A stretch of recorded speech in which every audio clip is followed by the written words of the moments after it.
गुजर रही है उम्र पर जीना अभी बाकी है। जिन हालातों ने पटका है जमीन पर उन्हें उठकर जवाब देना अभी बाकी है। चल रहा हूं मंजिल के सफर में, मंजिल को पाना अभी बाकी है। कर लेने दो लोगों को चर्चे मेरे हार के, कामयाबी का शोर मचाना अभी बाकी है। गुड मॉर्निंग बच्चों, आपके अपने चैनल डिलाइट क्लासेस में आप लोग का तहे दिल से स्वागत है और बारंबार स्वागत है। यदि आप वीडियो पर आ गए हैं तो एक छोटी सी लाइक तो ठोक ही दीजिएगा आप लोग। अब चलते हैं हम अपने टॉपिक पर, उत्तल दर्पण। हम पहले के वीडियो में बच्चों उत्तल दर्पण समझा चुके हैं, बता चुके हैं, लेकिन एक बार रिवीजन के तौर पर उत्तल दर्पण क्या है, उत्तल दर्पण से बनने वाले नियम क्या है और उत्तल दर्पण द्वारा प्रतिबिंब कैसा बनता है, इस टॉपिक पर हम आज चर्चा करेंगे। चलते हैं टॉपिक की ओर। पहले हम देखते हैं उत्तल दर्पण बच्चों। उत्तल दर्पण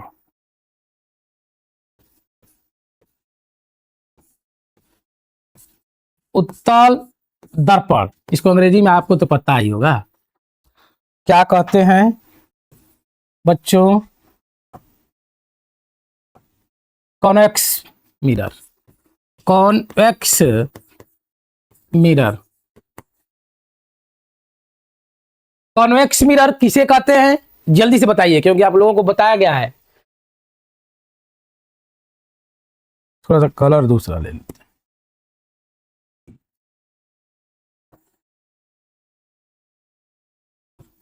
कॉन्वेक्स मिरर वह मिरर होता है जिसका परावर्तक पृष्ठ उभरा हुआ होता है और पीछे का भाग कलई किया होता है, जो कि धंसा हुआ होता है। बीच में आपको पता है कि क्या होता है, पोल होता है और इसके मध्य में ऐप होता है और इसके बाद वाले में आपका सी होता है, जिसको बोलते हैं वक्रता केंद्र। ये आपका बेटा उत्तल दर्पण है। क्या है? उत्तल दर्पण। अब उत्तल दर्पण द्वारा या गोलीय दर्पण द्वारा बने नियम देखेंगे, प्रतिबिंब के नियम क्या होते हैं। चलते हैं बेटा, पहला नियम देख लेते हैं। पहला नियम, जब प्रकाश की किरण मुख्य अक्ष के समांतर चलती है, समांतर चलती है बेटा, तो कैसा होता है?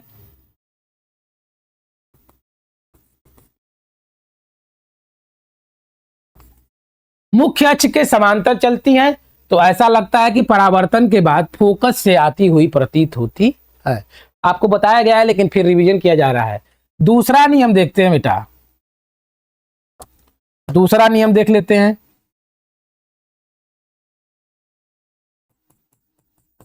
ये आपका उत्तल दर्पण है, ये आपका पी है, ये आपका एफ है और ये आपका सी है। ये अगर फोकस से प्रकाश की किरण आती है तो आपको पता है बेटा, दर्पण से परावर्तन के बाद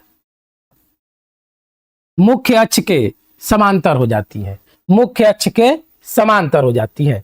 जब प्रकाश की किरण फोकस की ओर आती है तो परावर्तन के बाद मुख्य अक्ष के समानांतर हो जाती है। अब देख लेते हैं, ये दूसरा नियम था। तीसरा नियम देख लेते हैं।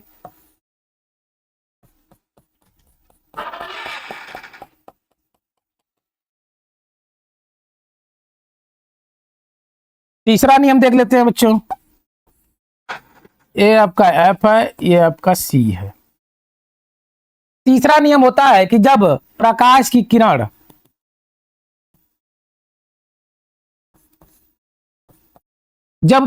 किरण वक्रता केंद्र की ओर आती है तो वह पुनः अपने मार्ग से वापस लौट जाती है। यह आपका उत्तल दर्पण या गोलीय दर्पण का 3 नियम था बच्चों। आगे चलते हैं।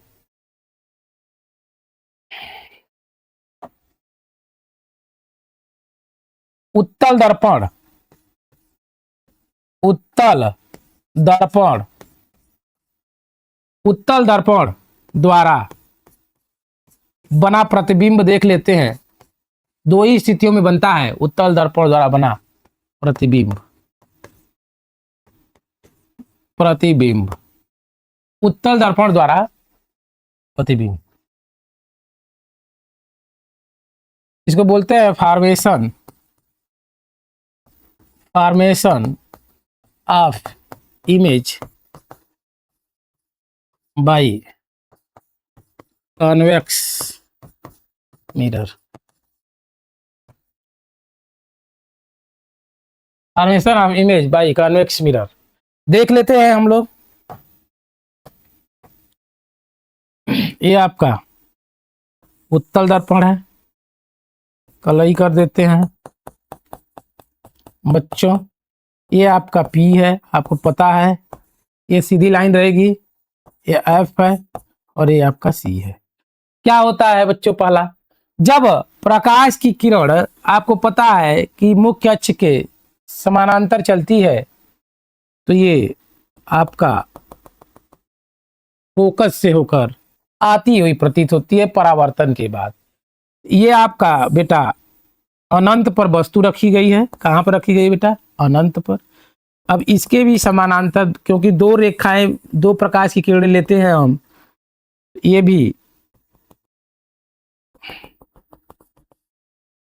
ये आपका प्रतिबिंब जो बनता है फोकस पर बनेगा। कहाँ पर बनेगा बेटा, प्रतिबिंब फोकस पर।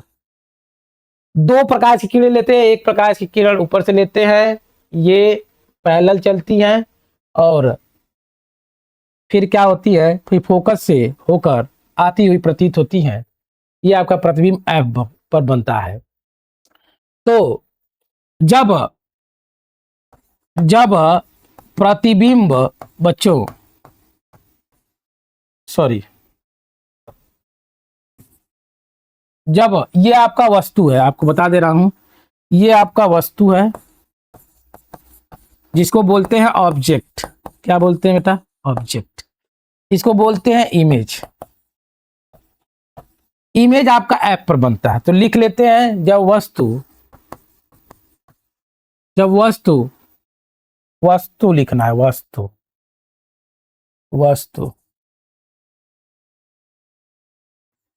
जब वस्तु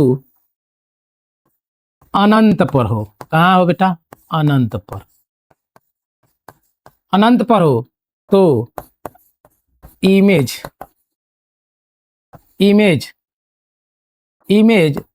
फोकस पर बनता है। कहाँ बनता है, फोकस पर। कैसा होता है देख लेते हैं। आपका आभासी होता है, आभासी होगा। क्यों आभासी होगा, क्योंकि दर्पण के पीछे प्रतिबिंब बन रहा है और ये डॉट डॉट देख रहे हैं, ये डॉट डॉट दिखाता है कि प्रतिबिंब जो बना है बच्चों ये आभासी है। अगर आभासी होगा तो बच्चों सीधा होगा और बहुत छोटा होगा। यही इंपॉर्टेंट होता है, आपको ध्यान में रखना। आभासी होगा, सीधा होगा और बहुत छोटा होगा। कहां पर, जब वस्तु अनंत पर हो तो इमेज फोकस पर बनता है, आभासी होता है, सीधा होता है, छोटा होता है। ये दिमाग में बैठा लेना है बच्चों। जब वस्तु अनंत पर हो तो इमेज फोकस पर बनता है, आभासी होता है, सीधा होता है और बहुत छोटा होता है। दूसरा देख लेते हैं हम।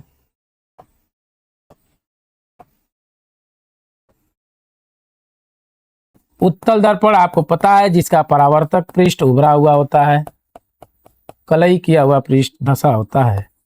ये आपका P है, ये आपका F है और ये आपका C है। हम आपको बता दें, जब आपको बनाना होगा तो आप माप के बनाइएगा।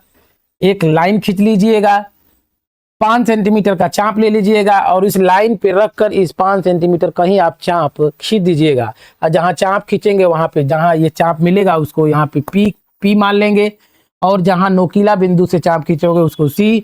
और यहाँ बीच वाला जो होता है ये उसको 5 सेंटीमीटर से आधा कर देंगे, 2.5 सेंटीमीटर पर F मान लेंगे।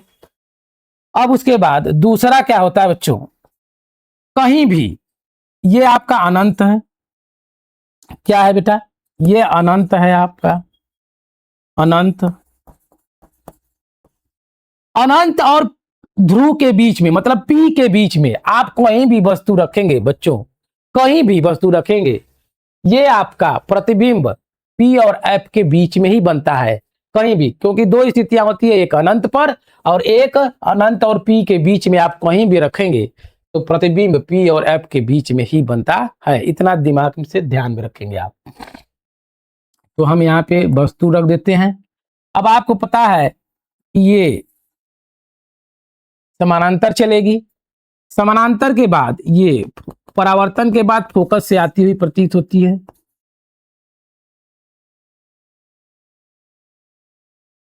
उसके बाद एक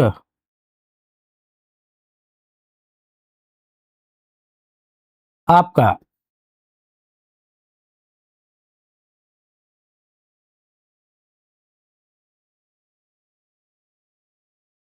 ऐसे हुए जाएगी वक्रता केंद्र से,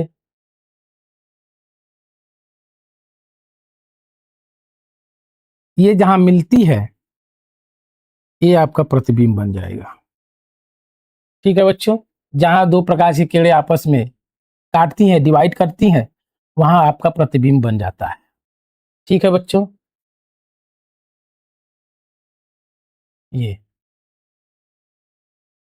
ये दो स्थितियां होती हैं।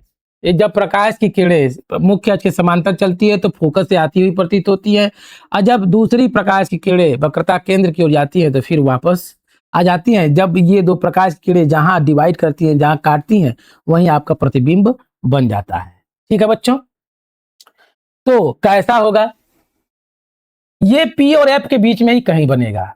मतलब जब वस्तु, जब देख लेते हैं, सबसे इंपॉर्टेंट यही होता है, जब वस्तु वस्तु वस्तु जब वस्तु अनंत अनंत और ध्रुव के बीच में हो तब इमेज इमेज आपका पी और एफ के बीच में बनता है। ये बच्चों ध्यान देंगे, कैसा प्रतिबिंब होगा, नेचर कैसा होगा, ये आपका आभासी होगा, आभासी होगा, वर्चुअल इमेज बनेगा, आभासी होगा, सीधा होगा, वर्चुअल इमेज बनेगा, सीधा होगा, इरेक्ट होगा, इरेक्ट होगा, कैसा होगा बच्चों, इरेक्ट होगा, इरेक्ट होगा, और आपका छोटा होगा, स्मॉल होगा, छोटा। ठीक है, वस्तु से आपका छोटा होगा, बड़ी इंपॉर्टेंट है। जब वस्तु अनंत और ध्रुव के बीच में हो तब इमेज पी और एफ मतलब ध्रुव और फोकस के बीच में बनता है, आभासी बनता है, सीधा बनता है और छोटा बनता है, वस्तु से छोटा बनेगा। ये दो ही स्थितियां होती है बच्चों। और आगे हम लोग अवतल दर्पण और उत्तल दर्पण और समतल दर्पण में अंतर देखेंगे। ठीक है बच्चों, देख लेते हैं। ये आपका अवतल दर्पण है बच्चों। अवतल दर्पण आपको पता है पी। ठीक है, ये आपका बच्चों दूसरा ले लेते हैं कलर। ये आपका उत्तल दर्पण है। क्या है बच्चों, ये उत्तल दर्पण है, एफ, ये मान लीजिए सी है। ठीक है, ये आपका बच्चों समतल दर्पण है।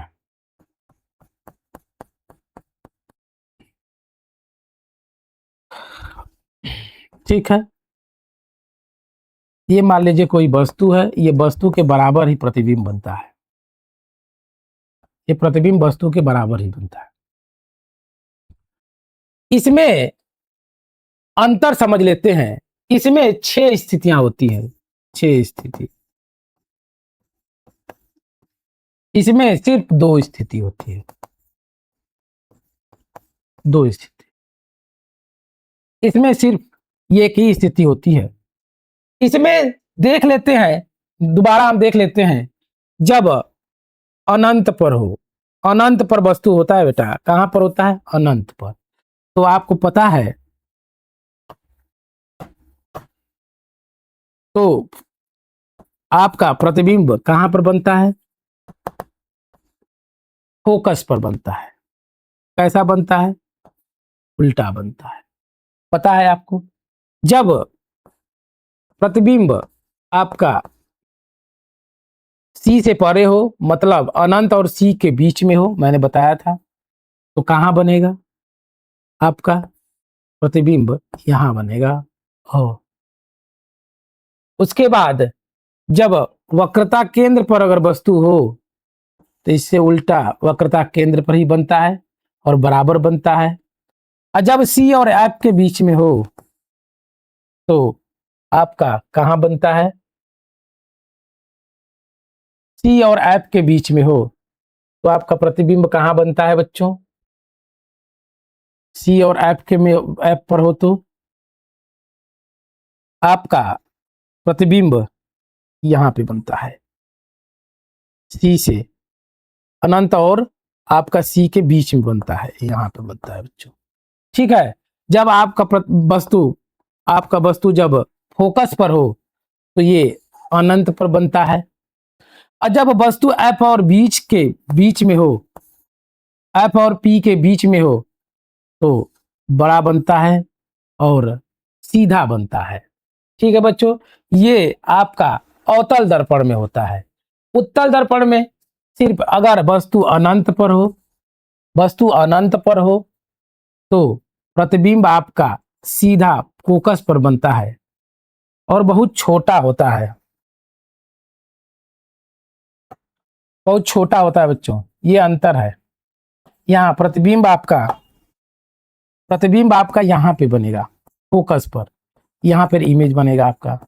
दूसरी स्थिति में जब वस्तु यहाँ पे हो, तो आपका प्रतिबिंब पी और एफ के बीच में कहीं पर बन जाता है। तो हम स्थितियां देख लेते हैं।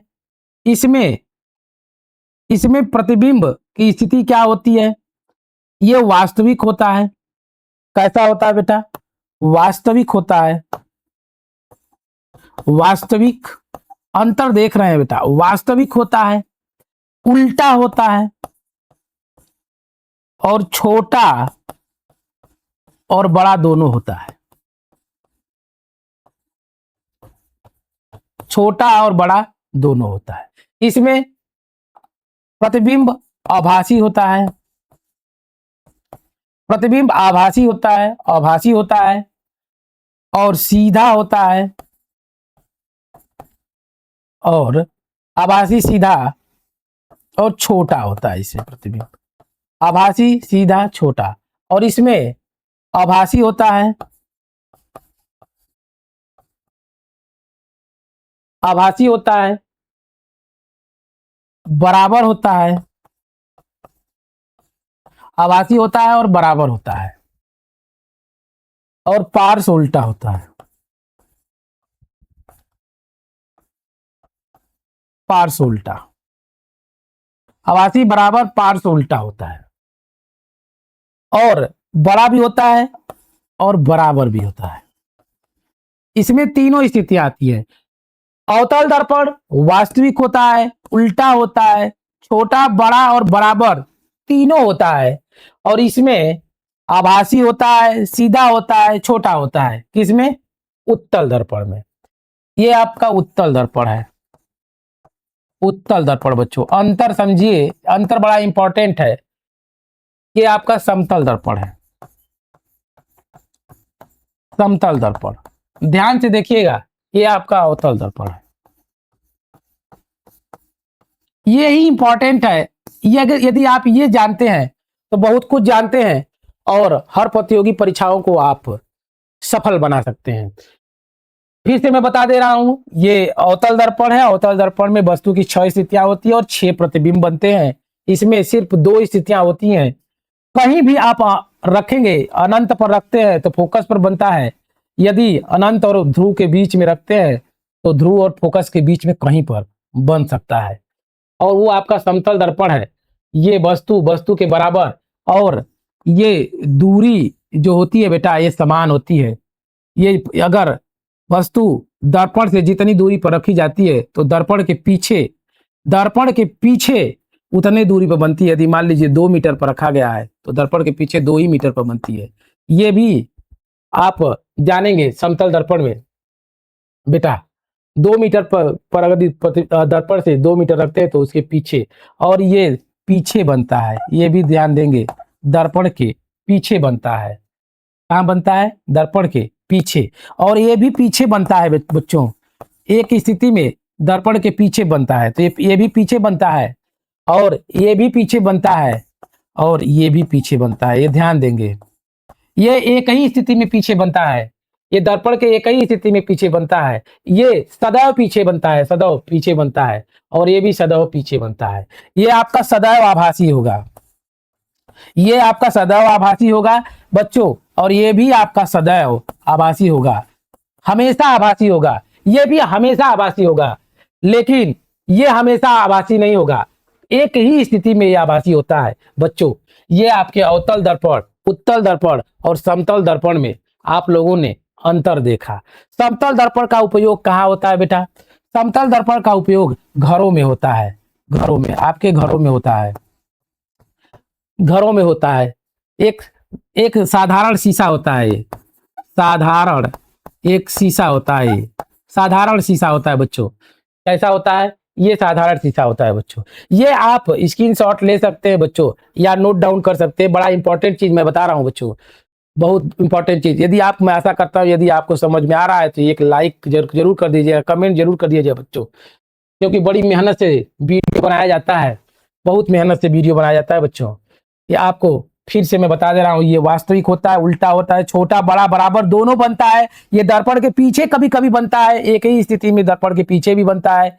ये हमेशा वास्तविक नहीं होता है, कभी कभी आपका सीधा भी बनता है, सीधा भी बनता है। इसमें उल्टा और सीधा दोनों प्रतिबिंब बनते हैं। इसमें सदैव आभासी और सदैव सीधा बनेगा, और इसमें भी सदैव आभासी होगा और वस्तु के बराबर, और इसमें पार्श्व उल्टा होगा। पार्श्व उल्टा का मतलब दाहिना चीज बायां दिखाई देगी और बायां चीज दायां दिखाई देगी।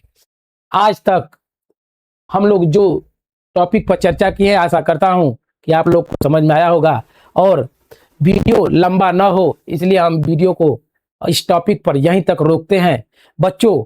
बस एक ही चीज रहती है कि आप ध्यान से पढ़िएगा, समझिएगा, और लेकिन लाइक जरूर करिएगा। लाइक के साथ साथ आप कमेंट भी करिएगा। अगर मैं और अच्छा है, आपको समझ में आया हो तो शेयर जरूर कर दीजिएगा। जय हिंद, जय भारत, बहुत बहुत धन्यवाद।